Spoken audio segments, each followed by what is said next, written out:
Xin chào mọi người nha. Hôm nay ngày cuối năm Xuyên review cho tất cả anh em thợ đá cũng như anh em ngành nghề cơ khí trên toàn quốc. Chúc anh em một năm mới tràn đầy năng lượng và sức khỏe cũng như sự thăng tiến trong lĩnh vực công việc của mình.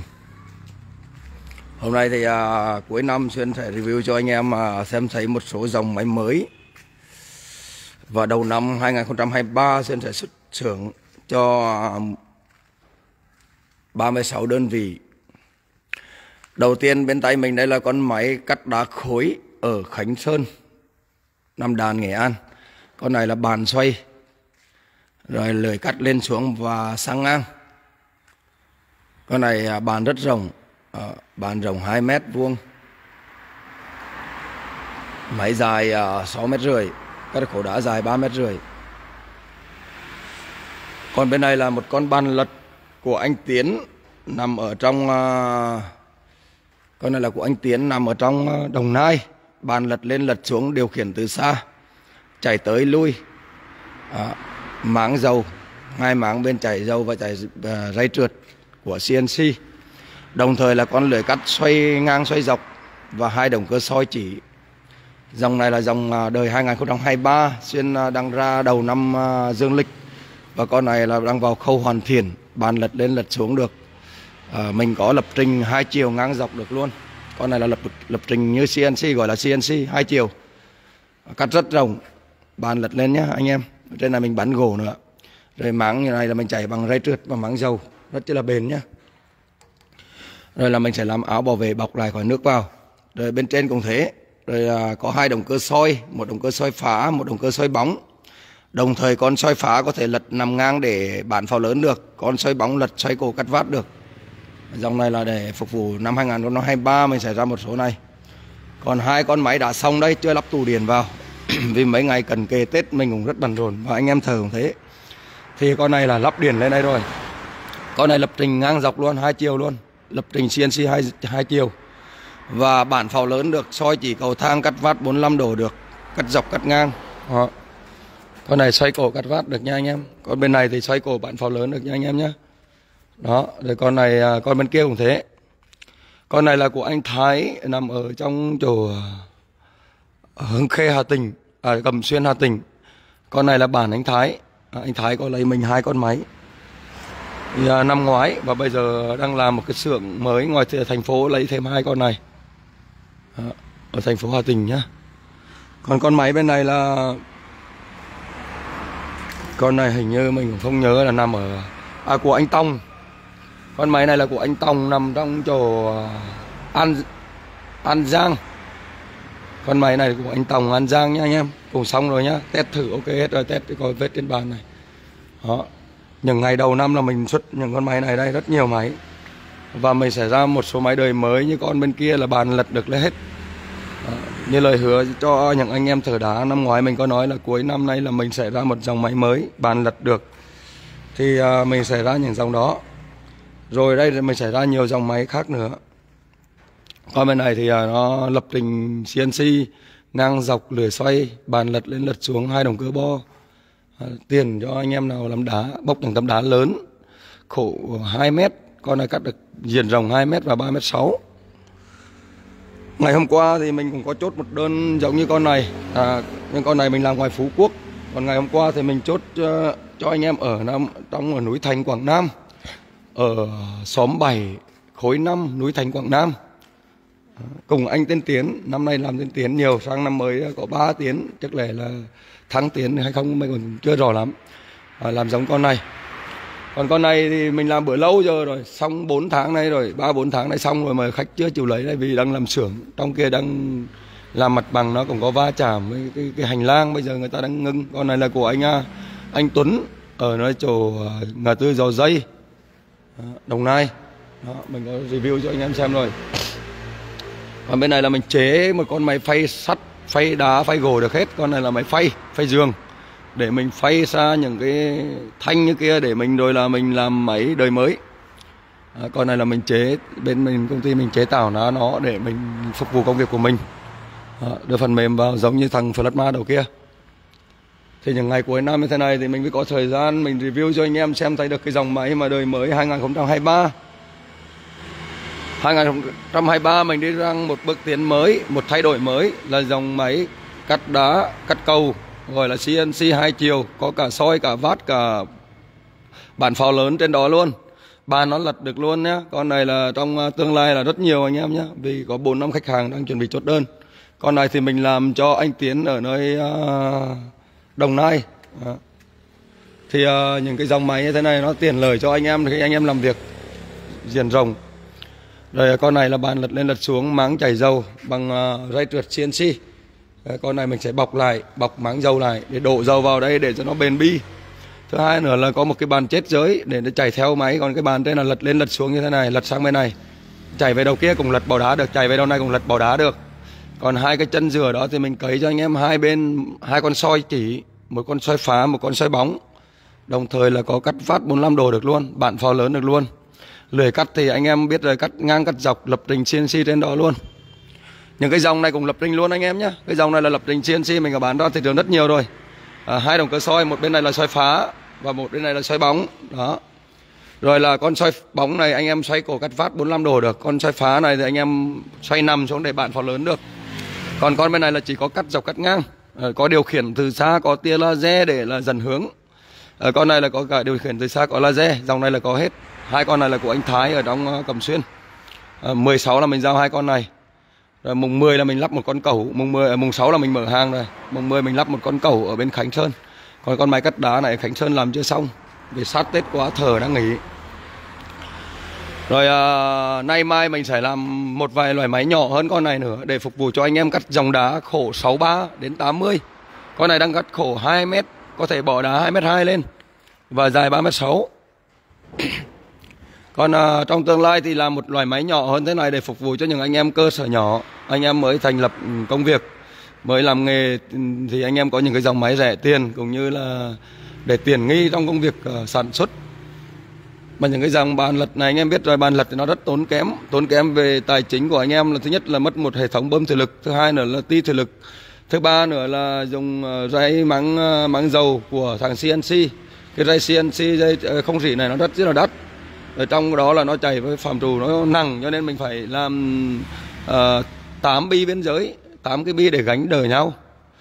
Ở bên dưới này mình làm những cái cối lật rất là to để nó chịu lực cộng hưởng của cái khi mình lật lên là có lực tác động của góc alpha rất là lớn khi mình lật lên. Thì anh em thấy đây rồi. Đó, bên mình làm những cái gối bi rất là to. Khi mình lệch cách 45 độ hoặc 37 độ, 31 độ nó xuống vuông 90 độ luôn thì nó rất là lực, nó rất là nặng. Bởi thế là mình dùng những cái bơm dầu ti thủy lực rất là lớn. Đó, rồi là mai mốt mình sẽ làm những cái dòng máy bằng 1/2 này thôi để phục vụ cho anh em nào mà mới mở cơ sở. Rồi mình sẽ làm những cái động cơ soi chỉ trên đó luôn. Rồi mình sẽ đưa phần mềm lập trình tất cả mọi thứ về cho anh em làm cho nó tiền. Giờ không ai mà đi đo thước nữa đâu anh em, cái thước nó cũng tốn kém với cái thời gian của mình đo. Rồi là nó tốn kém với cái vật tư bút xóa các kiểu. Đó, máy móc thì đang nhiều lắm anh em ơi, đơn đặt hàng ra năm thì rất là nhiều. Ở trong một năm 2023 là một năm khó khăn về kinh tế chung toàn cầu, không phải riêng gì bản thân mình. Còn đây là có một con máy cắt gạch cù của Trung Quốc, khách đang nhờ mình bán nhưng mà mình chưa khôi phục lại nó. Thứ nhất là chuột nó cắn đứt dây, mình lại làm nó chảy rồi nhưng mà chưa làm cho cái bơm tự động nước. Mình sẽ làm cho cái bơm tự động nước, cấp nước tự động. Còn con này thì lật lên cắt phát 45 độ được. Con này thì khách đang bảo 15 triệu đấy, nhưng mà mình cũng biết được giá cả họ mua mới là bao nhiêu mình cũng không rõ lắm. Con này rất là ok nhưng mà chỉ có cắt gạch thôi, không cắt được đá. Con này là bằng inox hoàn toàn, dây trượt bi cả, độ chính xác rất cao nữa. Họ làm thì hơi rườm rà hơn cả mình làm đã thấy rườm rà rồi mà cái máy họ làm còn rườm rà hơn cả mình làm. Đó, nó chằng chéo tùm lum mình cũng không rõ lắm. Thì cái này thì một nhà sản xuất có một ý tưởng khác nhau, có một cái sự hiểu biết khác nhau và một cái công dụng làm việc khác nhau, cho nên là mình cũng không bao quát được, vì mình làm cũng khác người ta làm khác mình. Còn bên này là mình làm một con máy phay giường, như hôm trước mình nói với anh em đây, mình sản xuất ra con máy phay giường này để mình chế tạo ra nhiều con máy cắt đá khác. Vì phạm trù mình làm được những con này cho mình không mua. Mình có đặt hàng mấy nơi nhưng mà họ đòi giá cao quá, vì họ lấy hàng nhập của Nhật. của Nhật với thằng Italia về, nó nằm mấy tỷ bạc, mình không đủ tài chính cho nên là mình tự chế tạo ra một con máy này. Ở chế tạo ra con máy này thì mình đang đưa phần cơ để mình đang sử dụng cơ cấu cái đã, rồi là mình sẽ đưa phần mềm lập trình vào để mình chạy biến dạng là tự động hóa hết, chứ không bao giờ mình chạy cơ được. Vì cái này là nó làm việc hàng ngày, một ngày nó phải bào xong một cái sắt như thế này. Chẳng hạn là mình làm mấy cái ray như thế này, mình kê ray lên, bắt đầu là mình cho máy nó bào cho nó thẳng để cắt cho nó chuẩn. Đó là mình phải chế ra một con máy bào như thế này đây. Đó, con máy bào như thế này. Rồi cũng xong, không xa nữa trong tương lai mình sẽ nhập phôi, hoặc là mình sẽ tìm cách, rồi mình đang học tiếng Trung, tiếng Đồ, mình sẽ đi Trung Quốc, mình sẽ nhập những cái phụ kiện, linh kiện về, mình sẽ chế tạo ra cho anh em nhiều thứ nữa, như lưỡi cắt rồi các kiểu, rồi hàn cao tần các kiểu, mình sẽ làm được điều đó. Vì mình có ý tưởng đó rất lâu rồi, tham vọng rất là lớn, nhưng mà căn bản là mình chưa có thời gian. Vì thời gian mình làm ra cho cái thị trường nó phong phú, rồi người tiêu dùng nó có nhu cầu, rồi mình bắt đầu nó đẩy ra một cái bước tiến khác nữa. Thì anh em biết rồi, con người ta thì ai cũng có tham vọng cả, ai cũng có cái đam mê cả. Nhưng mà mình nằm trong cái hoàn cảnh nào thì mình phải theo hoàn cảnh đó. Còn đây là con máy này là mình đang nhận 4 con như thế này nữa anh em nhé. Cắt đá khối. Dòng này nó rẻ tiền thôi, hơn 100 bạc thôi anh em ơi. Nhìn to đồ sồi như thế này chứ mà nó cắt lưỡi, đang cắt lưỡi 1.600 đấy anh em. Con này thì bàn 2 mét, xoay vuông, xoay 90 độ được anh em nhé. Xoay này đó, mình đạp xoay đó, xoay để anh em cắt vuông tấm đá. Háng rất là rộng, háng rộng đấy là 1m6, bàn 2 mét, xoay vuông được, xoay tam giác được, để anh em cắt cho nó tiền tấm đá lớn. Lưỡi cắt di chuyển ngang và lên xuống được, cũng có điều khiển từ xa các kiểu hết đó. Còn anh em nào thích lắp bộ đếm quang vào thì mình lắp bộ đếm quang. Anh em nào thích encoder đếm theo kiểu nào thì mình lắp vào cho anh em. Nó chỉ tốn kém vài chục triệu nữa thôi. Đó là cái tùy theo nhu cầu của người sử dụng. Còn bên mình chế tạo thì bên mình sẽ làm được cả. Ở trong một năm qua thì mình có dư đến khoảng cỡ 2.000 con đồng cơ. Đây là cái thành phẩm của mình, mà nói chung là đây là cái tài chính mà thu được trong mấy năm qua, 2.000 con đồng cơ. Ở đây rất là nhiều, trong cái một kho đầy cửa đó, bên kia nữa. Và một đống sắt như thế này. Đó, một đống sắt đang nằm trong xưởng thế này. Nói chung là vốn nằm trong này cả rồi, lợi nhuận nó nằm trong này cả, mà mình cũng chưa xuất đi được. Vì cuối năm rồi, năm vừa rồi là từ tháng 9 trở lại đây thì anh em biết rồi là người ta rất khó khăn về tài chính, đất đai nó bắt đầu là bị xuống, rồi là vật tư vật liệu xuống. Hôm trước vật tư có xuống thì mình có lấy 200 tấn sắt, đây là sắt hộp, trong kia là sắt tấm, mà trong kia cũng sắt hộp rất nhiều. Hai xưởng mình rải rất nhiều, và bây giờ sắt cũng lên 300 đồng một ký. Thì anh em cũng thấy rồi, đó là mới có một tí cuối năm thôi, đầu năm còn đắt hơn nữa. Mình có làm cái biển đây, anh em nào đi qua cơ sở mình đó, cái biển đó là biển phủ. Biển phủ đây, anh em nào đi qua đây thì ghé mình chơi. Nhưng anh em nào làm nghề với nhau thì anh em trao đổi kinh nghiệm, trao đổi cuộc sống với nhau, rồi là đi qua để giao lưu. Mình nằm ở trục đường quốc lộ, một bên là quốc lộ 15, ở một bên là quốc lộ 46, bên này là đường xưởng 2 này là quốc lộ 15 nhá. Nó chảy sang Lào, đường bên tây quốc lộ 46 cũng chảy sang Lào được luôn. Đó. Thì mùng 10 là mình đi dừng con cầu này, cái cầu chữ A này mình làm cho mình đây. Nhưng mà mắc cái đường dây điện này là không làm cao được, là bắt đầu khách đến mình bán cho họ rồi. Con này là cầu được, nếu mà làm ngắn 10 nhịp khoảng 10 mét thì cầu được 5 tấn. Nhưng mà đây là mình làm nhịp 12 mét thì cầu 4 tấn đổ về thôi nhá. Con này là một cái Y35 nhân cho 17,5. Mình có táp 2 tấm tôn hai bên như thế này để bọc kín nó lại. Nó chịu gánh rất là lớn. Đó, mình có táp hai bên 2 tấm tôn 6 ly. Thì thành ra con này là 3 cái gân đứng. Và trong đó là mình làm giằng co trong đó rất nhiều, cho nên cầu rất chân nặng. Con này là mình bán cho khách hàng rồi, là 120 triệu, cầu được 4 tấn. Và ray cầu nó nằm ở đây. Đây là dàn cầu, còn chân cầu này, chân cầu chữ A đó anh em, toàn làm Y cả. Đây là ray cầu này, thì là 120 triệu thì anh em biết rồi, mình bán giá vốn lại cho khách hàng. Vì ở gần đây là mình bán như thế, còn ở xa thì nó nhích hơn 10 triệu tiền công. Đây là cái ray chảy đây. Đó, chảy sâu 30 mét, 36 mét. Giá này mình bán rất là hời nha anh em nhé. Vì anh em biết sắt rồi, nặng khoảng 3 tấn 6 sắt. Chưa kể công linh, chưa kể con cẩu. Ở chân cẩu thì đây, chân biên, 2 con biên này mình làm dài 3m3. Cẩu nặng mà, cho nên phải làm rộng ra, và sắt toàn sắt dày cả. Đó, đây là mình đã bán cho khách hàng rồi. Nói chung là không có cái gì mà làm ra nó nằm ở xưởng cả anh em ạ. Cái gì là mình đã sản xuất ra là phải bán được, mình thương mại được thì mình mới làm giàu được. Còn mà anh em mà làm ra nó tồn đọng kho thì anh em khó bán rồi. Chẳng hạn như mình lấy 4-50 loại động cơ, nhưng mà mình phải tính toán trong đầu để mình làm ra nó, để mình hoạt động nó, để mình bán cho khách hàng. Còn đây là một số ống tiếp mình cũng có lấy về để mình làm những cái cầu chữ A nhỏ cho anh em nhé. Anh em nào mà cầu 1 tấn 2 tấn thì mình làm những cái nhỏ nhỏ thế này này. Đó. Cầu sắt rất là dày nhá, sắt này là dày lắm anh em ơi. Cái này là dày 0,8 ly này. 8 ly là ok lắm rồi. Đó, rồi là sắt tấm thì đang nhiều và ở xưởng dưới cũng nhiều lắm anh em ơi. Sắt tấm thì mình đang còn có một chuyến chưa về được, sắt Tết mình mới chốt. Ở đây sắt tấm là nhiều để phục vụ cho nửa năm. 200 tấn sắt thì máy làm được 3 tháng thôi anh em ạ, không có nhiều đâu. Sắt tấm sắt ống mà thở mình 20-30 thở mà cày thì một ngày ra 1 tấn, hơn 1 tấn sắt rồi. Đó, những con như con này nó là 3-4 tấn rồi, anh em thấy đó, con máy nó nhiều sắt chứ không phải là ít. Đó. Rồi trong tương lai mình làm nhiều loại máy để phục vụ anh em, và mình sẽ chế tạo ra một số cái loại cầu nhỏ để cho anh em làm xưởng đá nhỏ nhá.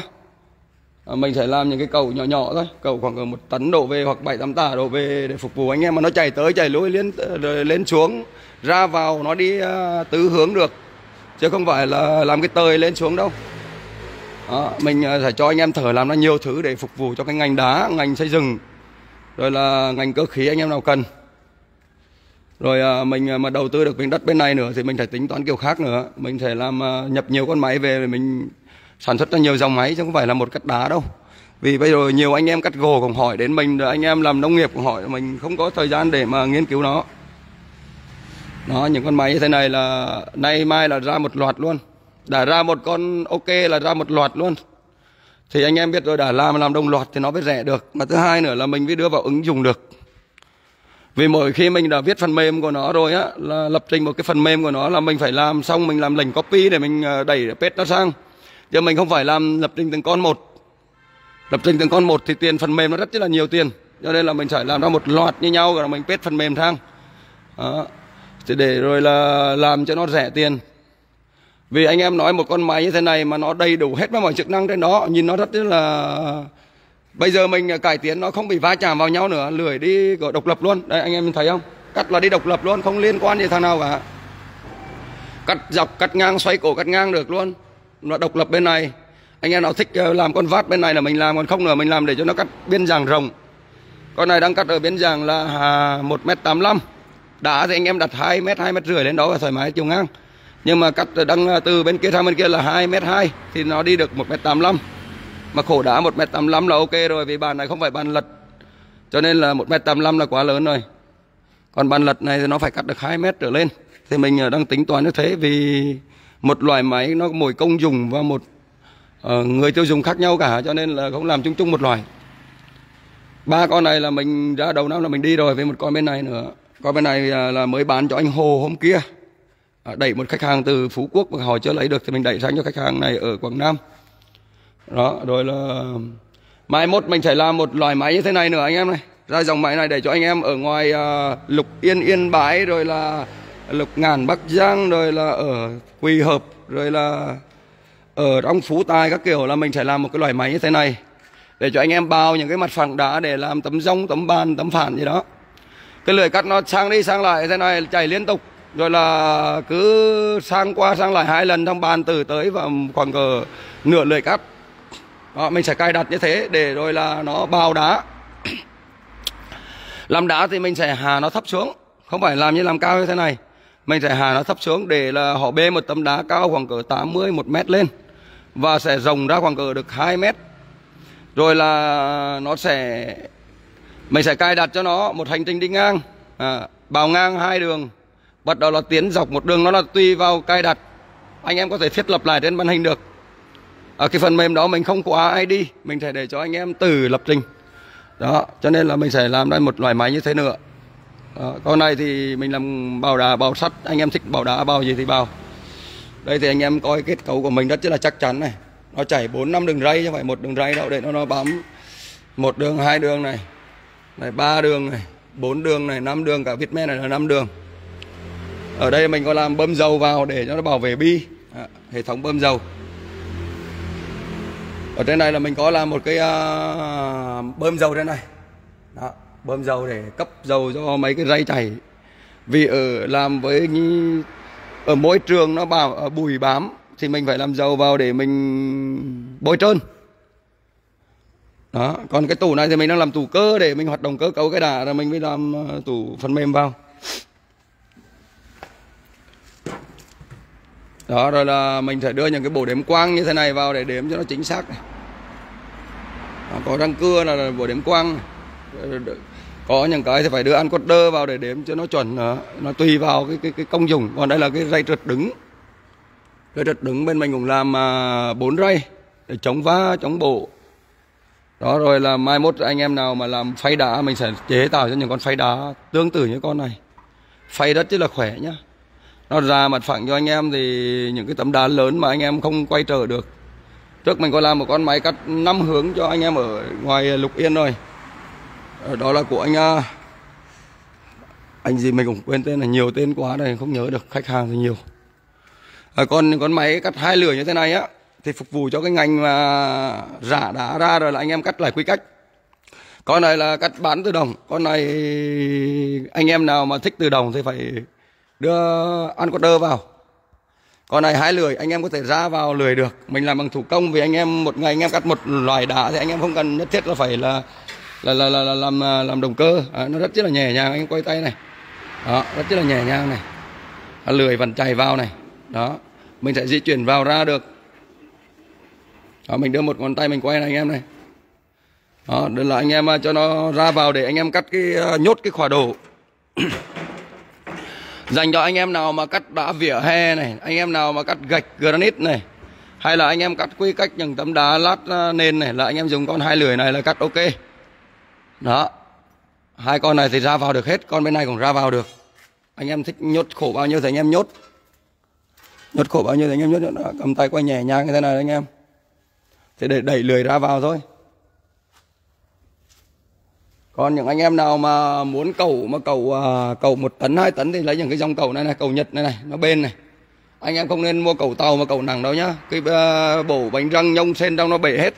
Thằng Nhật bài mà nó to thế này thì nó cầu nó đê 1 tấn, nhưng anh em có thể cầu 2 tấn thoải mái luôn. Con chạy của nó cũng làm motor rất là khỏe và làm bánh răng rất là dày mà nhá. Đó, cái dòng này anh em làm cầu đá thì ok. Đây mình có 2-3 con vì mình nhập bài vậy mà. Đó, dòng này cáp của nó cùng cấp chuẩn của nó này. Cáp của nó có một loại vảy bố trong, nó rất là chủ lực. Rồi còn mà cáp tàu nó 2 bịch quăn, anh em cầu nặng nó 2 bịch quăn dây. Ở đây thì mình có tiền cả bánh xe cẩu rồi là các cái loại bánh răng cẩu. Mình quay cho anh em nào mà cần thì mình cũng đẩy hàng cho anh em. Nói chung mình có bán lẻ các cái vật cho anh em nữa. Vì nhiều anh em muốn chế cháo từ tay mình làm ra sản phẩm thì anh em cứ không có máy móc thì anh em đặt bên mình làm cho. Thì hôm nay rảnh rồi, mình hôm nay dọn dẹp hết rồi, anh em đã về quê hết rồi. Mình ở đang tối là mình phải trực xưởng, mình phải ở xưởng để mình đây là có một con cầu 2 tấn 8. Con này cũng hàng bài. Con kia thì mình đã làm điền rồi, con này thì mình chưa đổi điền. Đây có những cái bánh răng trong này hơi tối, bánh răng, thanh răng này, chảy cầu đây rất nhiều nhá. Đó, các cái phụ kiện để chảy cầu này, phụ kiện bánh xe máy cắt đá này, rồi là những cái chảy bánh răng này, bích lưỡi cắt này, rất nhiều thứ. Anh em nào mà cần cái gì thì alo. Bên mình nó cũng quy cổ, làm việc nó cũng gọn gàng. Từ những cái đồ phụ kiện, linh kiện là nhà mình đặt có nơi có chỗ cả, muốn cần cái gì là lấy được ngay. Đó. Đây là cái bê trượt rồi là bánh xe các kiểu. Đồ nó trong cái xưởng chế tạo thì anh em chả là gì nữa, nó tùm lum nhiều thứ lắm. Nhưng mà anh em làm chủ á, là anh em phải quy hoạch được nó. Thứ nhất là phải nhớ trong cái đầu mình á, không phải là đùng cái gì cũng đứa sổ đứa sách ra mà nhớ thì nó lâu lắm. Đây trong này động cơ này, bao nhiêu con nó nằm trong này nhiều lắm. Nói với anh em mấy ngàn con anh em cứ tưởng là mình nói chừng nhá. Mình lấy là lấy số lượng nó lớn. Còn một kho đây này nữa. Đó, một cái xưởng mà nhét hết mọi nơi luôn, trên cao cũng phải nhét anh em, trên cao cũng phải làm một cái gác để nhét hàng. Đó, động cơ này, chưa sử dụng đến nơi này. Đó. Động cơ ruột dài này, máy cắt gạch này. Anh em nào làm máy cắt gạch đồng này một kho này. Đó, động cơ nó nhiều lắm, nhiều loại lắm. Mình làm loại nào bao nhiêu con là mình đi bao nhiêu con máy treo loại động cơ gì là mình có một cái sổ tay riêng, để rồi là mình ghi lại đó, rồi là thỉnh thoảng mình mở ra để cái mình kiểm soát hàng. Chứ mà làm lớn mà anh em mà không kiểm soát á, nó thất thoát đường này đường kia nó cũng rất là nhiều. Vì đó là cái tài chính, đó là cái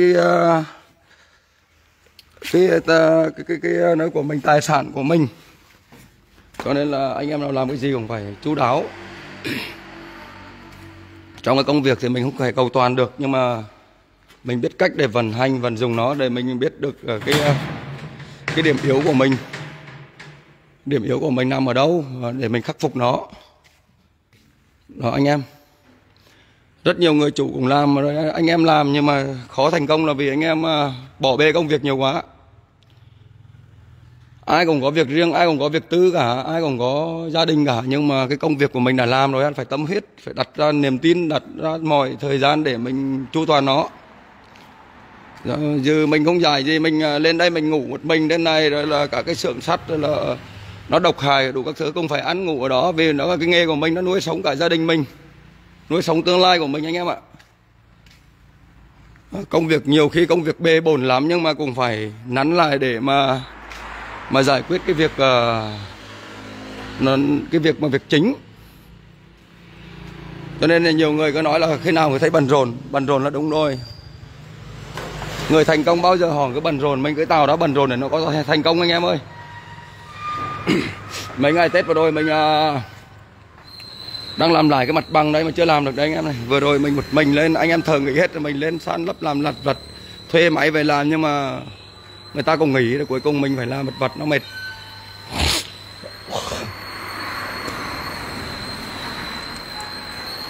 Đó, quay cho anh em xem một vòng đó. Rồi anh em nào có nhu cầu gì thì alo mình nhá.